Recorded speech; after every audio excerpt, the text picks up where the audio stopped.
Hey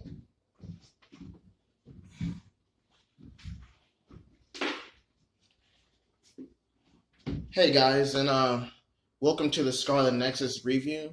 Now I know I'm a little late on the matter, but if you're watching, I'm at least grateful.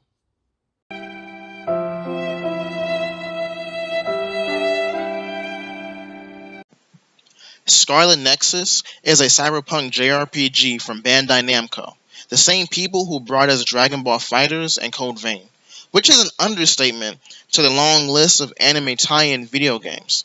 In this world, people are born with extrasensory brains that grant them special powers, such as the ability to control fire, manipulate electricity, go invisible, and use super speed, among many others.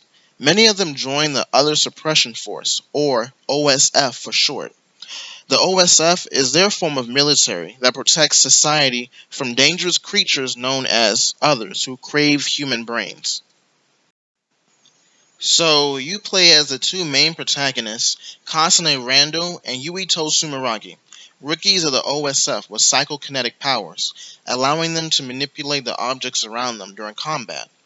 And each of them have their own separate stories, though they interconnect with each other that complement the overall plot. But considering it's a JRPG, it will take you roughly about 40 to 50 hours to beat the main story. May God give you the strength and energy to finish the game. What makes Scarlet Nexus stand out from the others is the fluid, fast-paced combat in conjunction with your psychokinetic powers.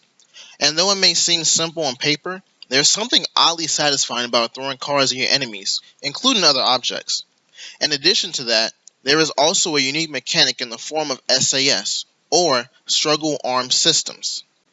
This allows Yuito and Kasane to access their teammates' powers, granted them extra abilities and exploiting their enemies' weaknesses, such as Yuito using his teammates' fire control to attack an enemy covered in oil, or Kasane utilizing her teammates' electricity to defeat an enemy drenched in water. Throughout the story, you'll come across bond episodes, where you're able to deepen your relationships with your teammates. This gives you access to more powerful abilities with each of their respective powers. And like traditional RPGs, Yuito and Kasane level up through experience points that can be spent in the brain map, which is basically a skill tree. The only issue I have with combat is the lock-on feature.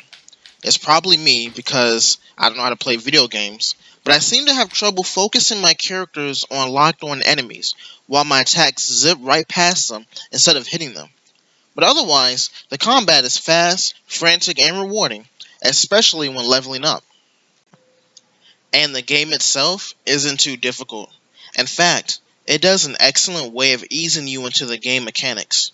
What feels like your typical button mashing combat at first turns out to be more strategic when the SAS gets in the mix of things, though it can still feel like a button mashing marathon at times, which can put you into a false sense of security from how easy the regular mooks are. But unlike regular mooks, the SAS mechanic is required to defeat the bosses, which can lead to some pretty interesting fights. Even though the enemies act like mindless zombies, their designs are far from it, combining organic and man-made objects into deformed and twisted creatures, such as a bouquet of flowers with hind legs wearing high heels and a long tail with a bell at the end. I know it's very random. It's almost like, sir, Bandai Namco just called and they said they're shipping the game out tomorrow. And I looked at the paperwork. We haven't made any enemies yet. We haven't drawn any. We hadn't even thought of any enemies for the game yet. What are we supposed to do? You tell Bandai. We'll have their game shipped tonight. Now, let's go to Walmart. I need inspiration. Oh, yeah. That looks good. Oh, look at that flower pot. Oh, the inspiration is coming to me.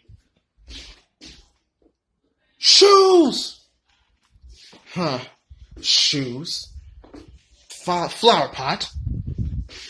Monkey toys. I got it. Jeffrey, call Bandai. We got the enemies.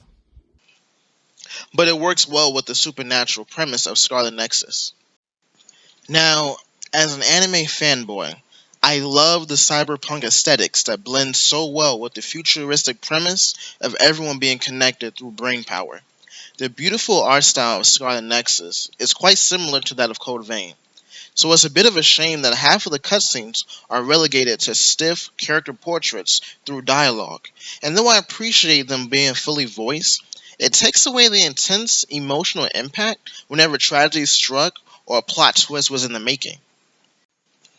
Now, whether it was an artistic choice or it just wasn't in the budget, it prevents the presentation from being fully fleshed out in storytelling. But despite that little complaint, I like the interaction between the characters.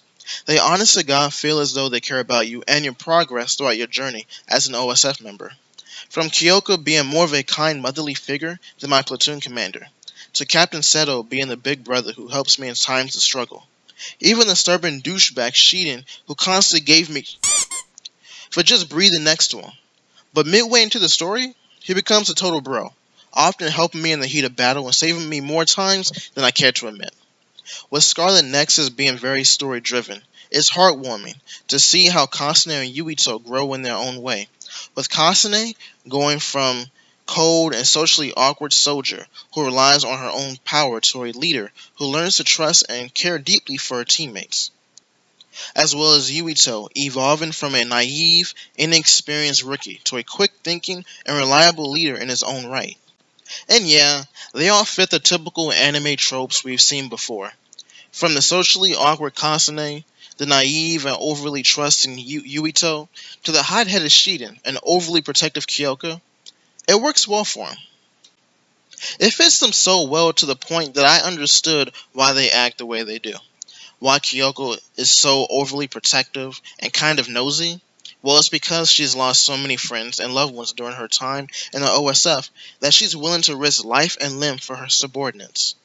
Why is Shiden such a dick and hard to approach?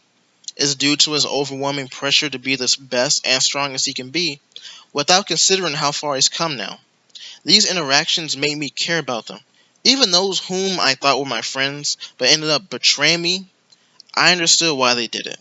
I mean, it still pissed me off that they set me up, but I went from wanting to kill them to wanting to knock them unconscious and leave them in a hole somewhere, at the very least.